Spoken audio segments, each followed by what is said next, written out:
Hey, everybody.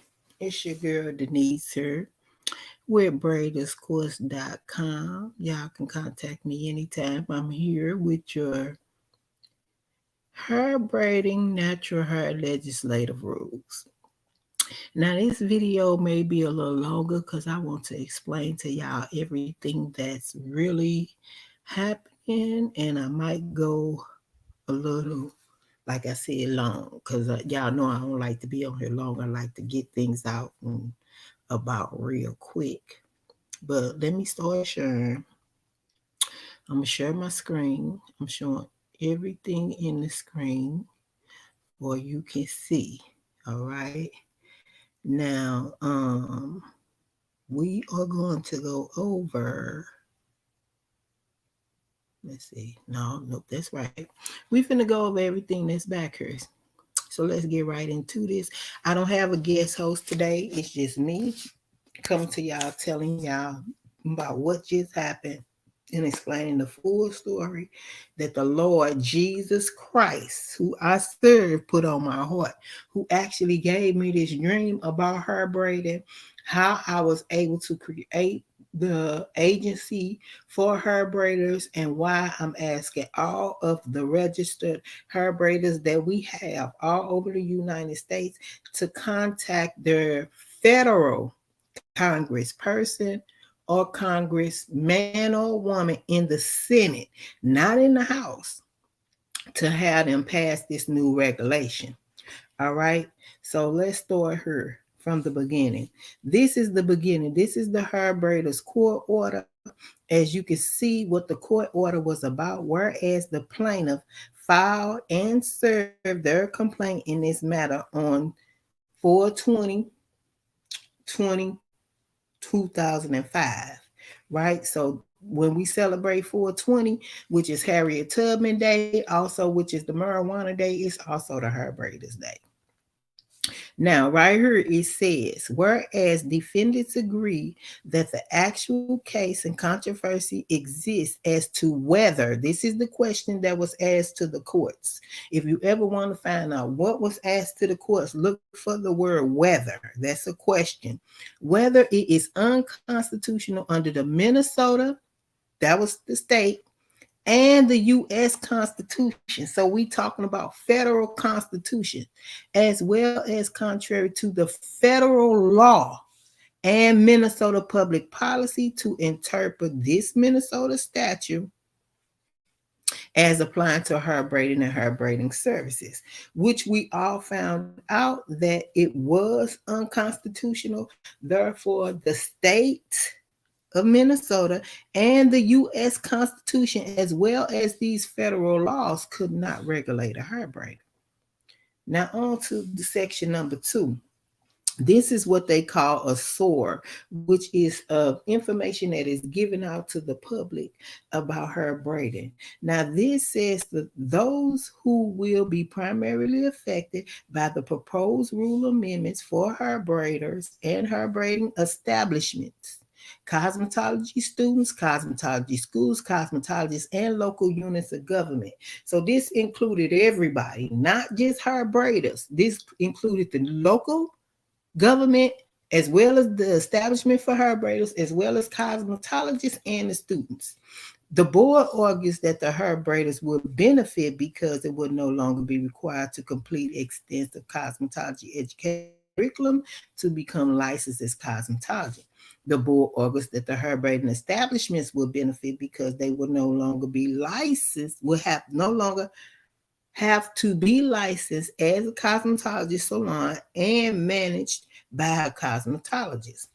As for cosmetology schools and students, the board suggests that it will benefit from the compliance with the court order, but still continue to provide and receive credit for instructions for unregulated services. So this tells you that the hair braiders will be unregulated.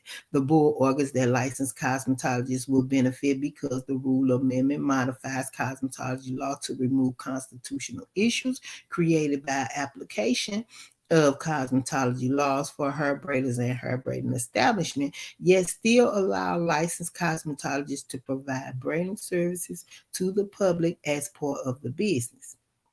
Finally, the board asserts that local units, so that means your state municipalities, your city, your county, none of these local units of government would be affected because the proposed rules pre-exempt them from imposing the same type of licensing and training requirements on hair braiding. So the rule told them that they were exempt. They could not impose any rules and regulations requirement on hair braiders or hair braiding establishments that the board seek to eliminate. Okay, so the board is trying was lost their case, and they had to seek to eliminate. They had to side with the people to eliminate the unregulated services. Now here is where we come in. In the year of 2000, May 28, 2017, we proposed to change and made our own bylaws, served it on them. It was prepared for the Administrative Services Unit, which is the Minnesota Budget and Management Unit. We wanted to know the number of hair braiders in the general fund. We were removing the Board of Cosmetologists from the provider list, registration, and course approvals, in which EcoHair took over. We registered as an authorized professional firm act, establishing the power to issue and revoke these in a statewide, right? This all was prepared by me, for me, only as me, because I was not finna allow the state to continue to regulate us, and they ain't have to. I didn't want nobody to have power. So as you can see, the local impact statement procedure was requested and required. Yes, we not get any of the money that was the impact. All of this I've been doing from the ground up bootstrap, okay, to make people be able to feed themselves and feed their family and not have the state boards walking in their salons and telling them what to do. Right here, we this elects to establish a board under the Minnesota Firm Act to provide this 551 hair braiding registration under the onus of the Minnesota statute. Minnesota statute register a multi-member agency having statewide jurisdiction. We use the Minnesota statute here. As a state agency, we became a board with the power to issue, revoke licenses and certifications, thereby subject to the general supervision and control under us, Eco Hair Braiders Association. Right here, we in effect transferred the powers amongst the agencies. So right here, we took the reciprocity process and everything from the Board of Cosmetology in Minnesota. Like I said, we did this in 2017. Then I later found out about this ALEC, the American Legislative Exchange Council.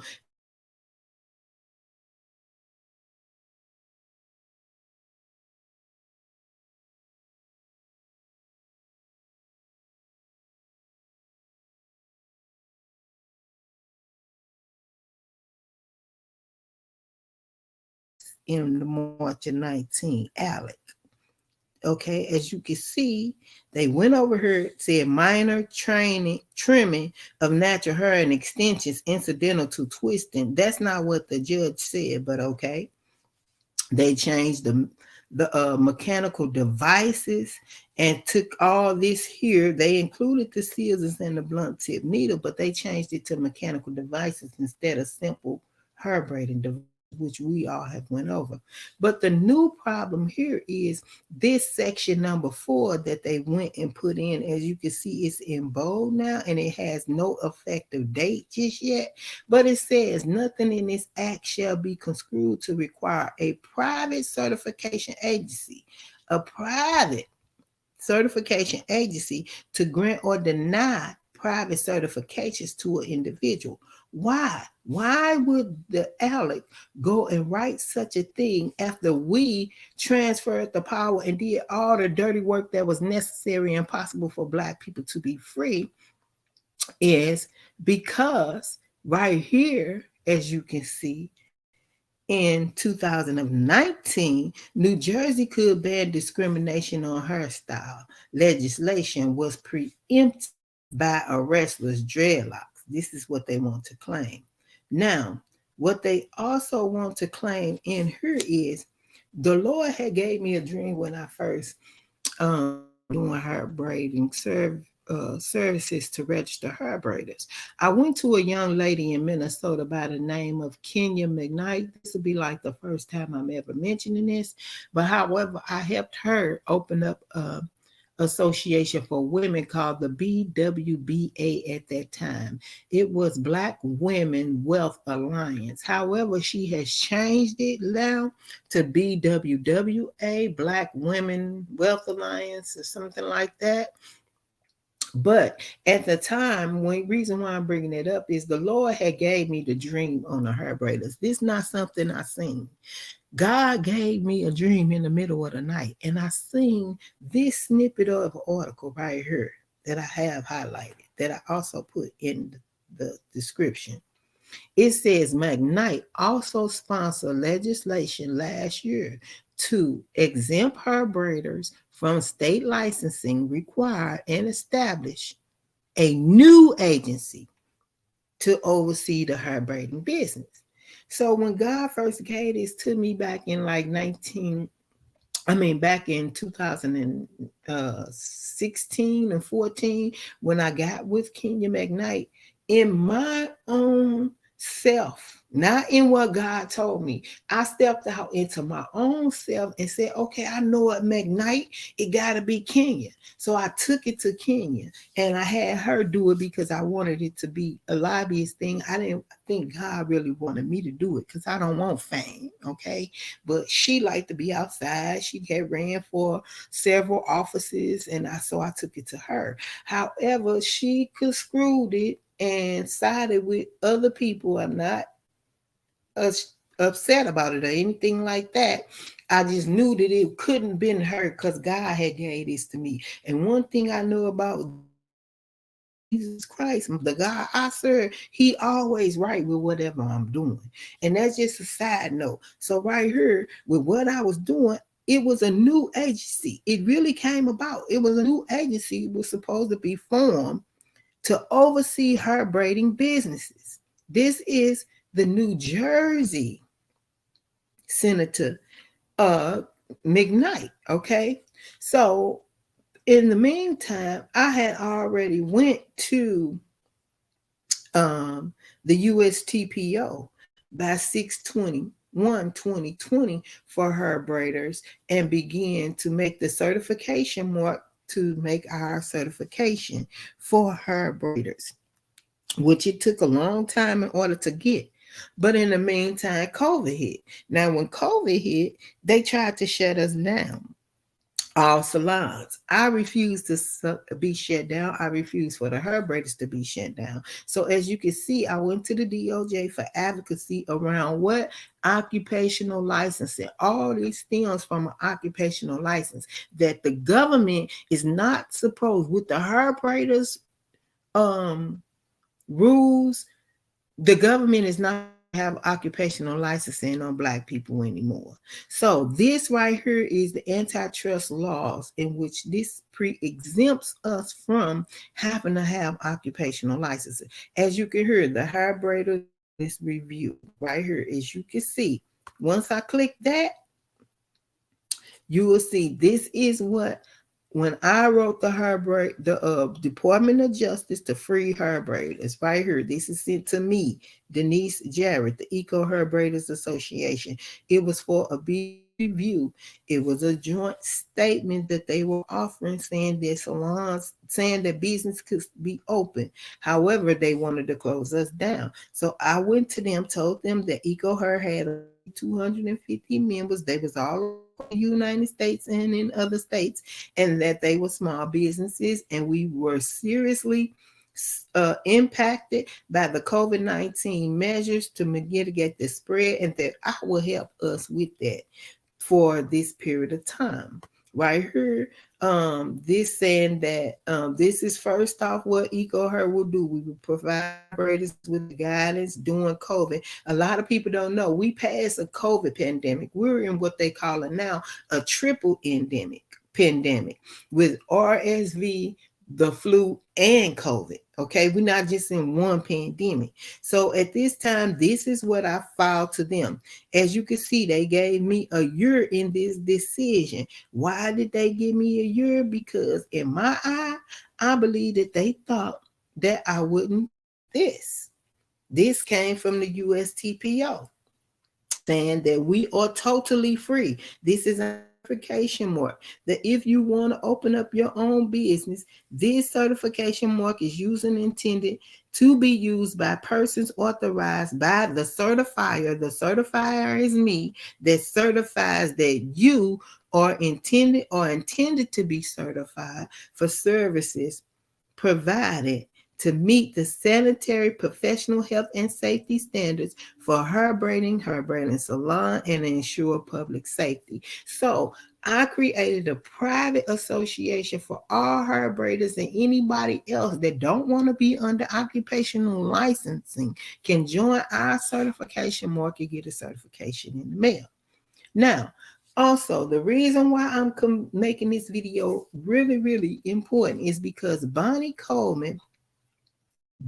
Watson Coleman, she is a representative in the Senate, if I'm not mistaken, that wanted this, she might be in the House, but she wanted this to be passed. Okay, Watson celebrated the passage of the Crown Act.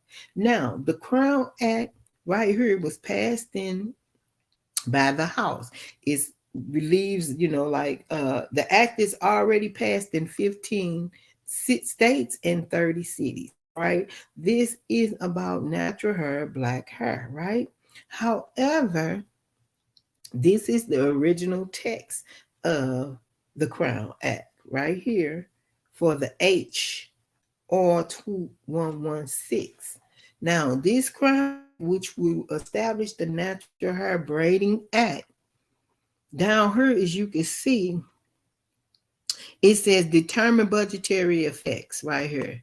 The budgetary effect of this act was proposed to comply with the statutory Pay As You Go Act in 2010. Once I dug down into this Pay As You Go Act, I found that it was connected to a lot of different stuff like food stamps, Social Security, a lot of different programs of entitlement that they claim Black Americans are the ones that uh, receive these services. But now the Senate Republicans have blocked the passage of the Crown Act, and I don't believe that enough people are coming out here to explain this to you, that it was blocked by the senator. Senator Ron Paul weaponized the filibuster to block the civil rights legislation. As you can see here, it was weaponized by a filibuster and blocked it. Also, Representative Bonnie Watson Coleman of the Congress, the Senate, is asking that the Crown Act be included in the end of the year legislation. Now, the end of the year legislation will be included into the eponymous funding legislation. That goes to show you that somewhere somebody is trying to fund something because they deem her natural hairstyles as unacceptable and unprofessional. This is a list of all of the hair braiders. This is a list of all of the Senate Majority Chuck and Minority Leader Mitch McConnell signed, and these are all other representatives that have signed. But this is, like I said, representatives. This is not the House Senate. The House Senate shut it down. Now, when you get to the House Senate, they changed the name to S888 for this year's Senate bill. However, when they changed the name, they also took out the money. There's no bill down here. See, it stops at Section 8, which is the rule of construction. They took out the money that will be supplied to people. All right. I deleted it. Oh, man, but that's okay. We're on to the next part. All right. Here, as you can see, this is a video that explains how it was blocked. Let's listen. Failed in the U.S. Senate Wednesday. Congresswoman Bonnie Watson Coleman initially introduced the legislation after a South Jersey high school student was forced to cut off his dreadlocks or forfeit a wrestling match. The Crown Act would make it a federal crime to discriminate against hairstyles associated with race or national origin. The House passed the bill in March, but on Wednesday, Kentucky Republican Senator Rand Paul blocked the legislation, citing concerns it would stop businesses from regulating hairstyles for safety reasons. I'm joined now by New Jersey Assemblywoman Angela McKnight, who's been an advocate at the state level. Assemblywoman McKnight, you helped get the Crown Act off the ground from here in New Jersey. I imagine this is disappointing for you to see the vote in the Senate go down this way. Yes, it's very disheartening. We have fought. I took this fight up back in 2019. Now, again, like I said, this is the Senator McKnight. The Senator McKnight is here with the New Jersey could ban of discrimination.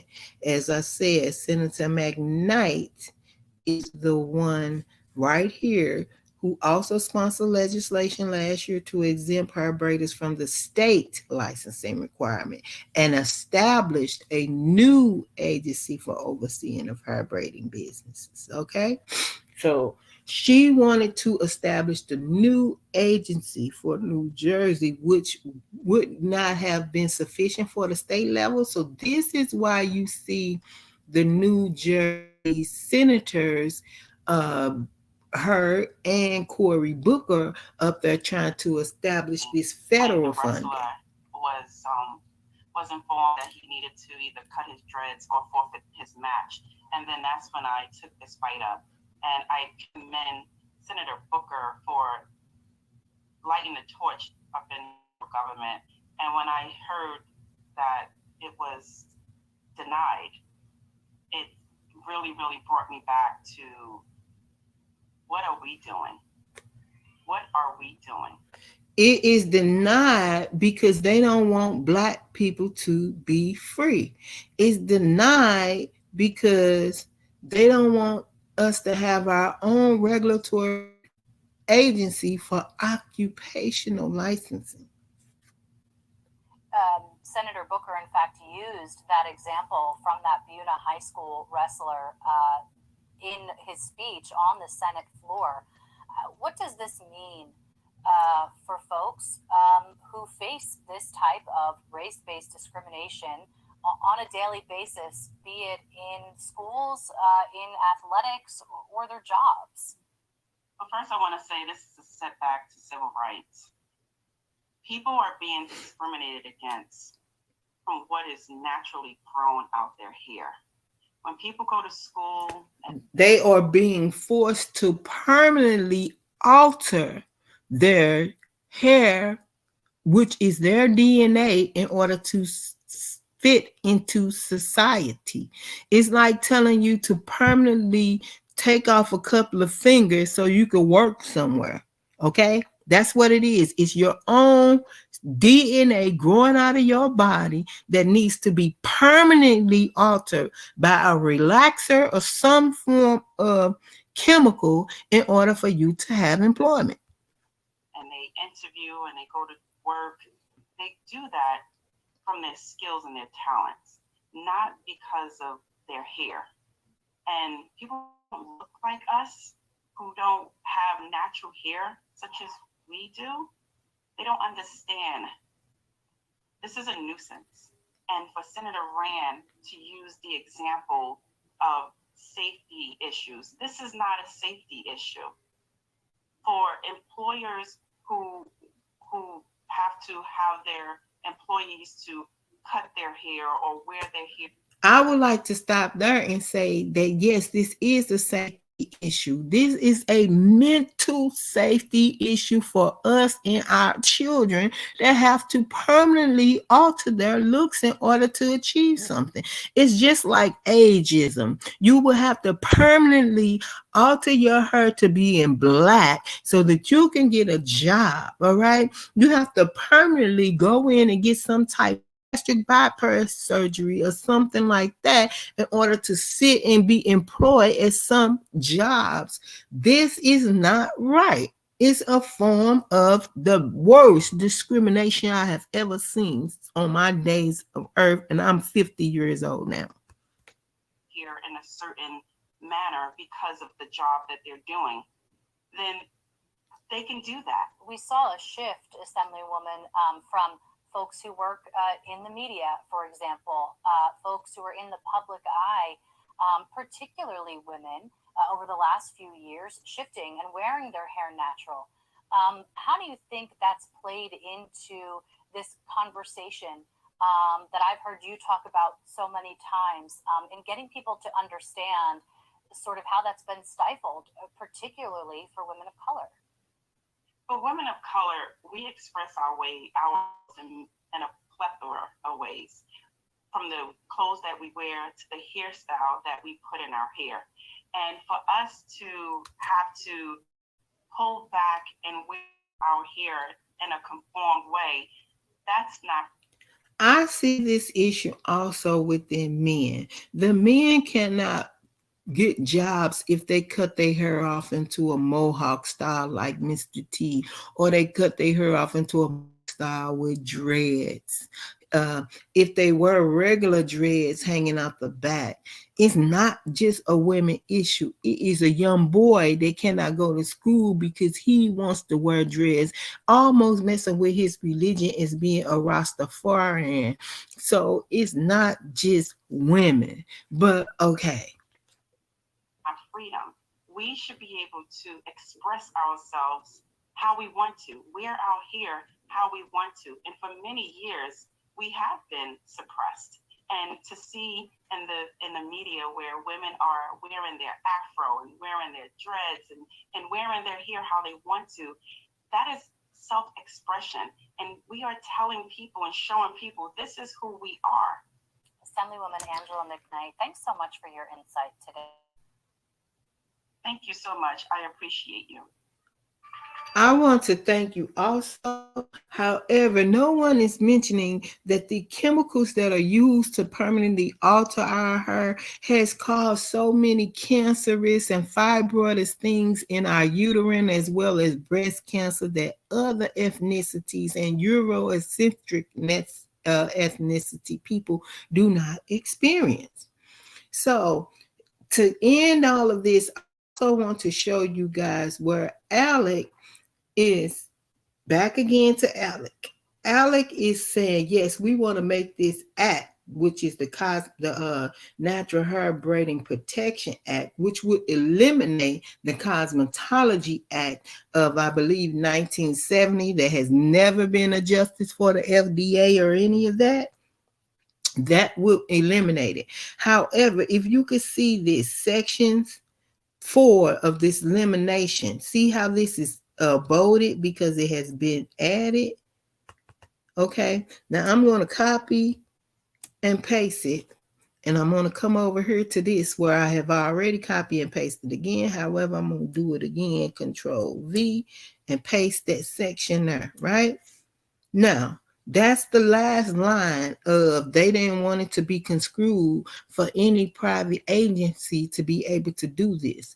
I'm telling you, the U.S. government has messed up that nothing shall be construed for an organization or association. It attaches to the Fair Housing, the Ex-Offenders Act, the State General Assembly, the National Labor, the statutory right to engage in an occupation. Okay.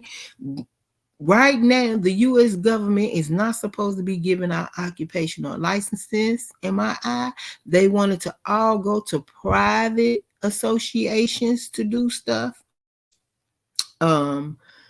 They don't want the government to give you a certification. They want it to be called something else. So, and it's being reviewed right here. Is that another bill? As you can see, this is the Freedom to Travel and Work Act. It's established for the occupational regulatory framework.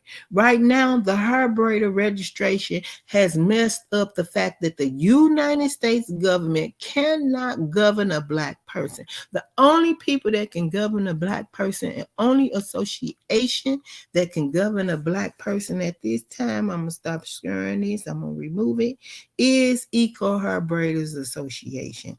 So it's my advice to anybody out there that is a hair braider or anyone that works in somewhere that want to wear their hair the way they want to wear it, need to join our association.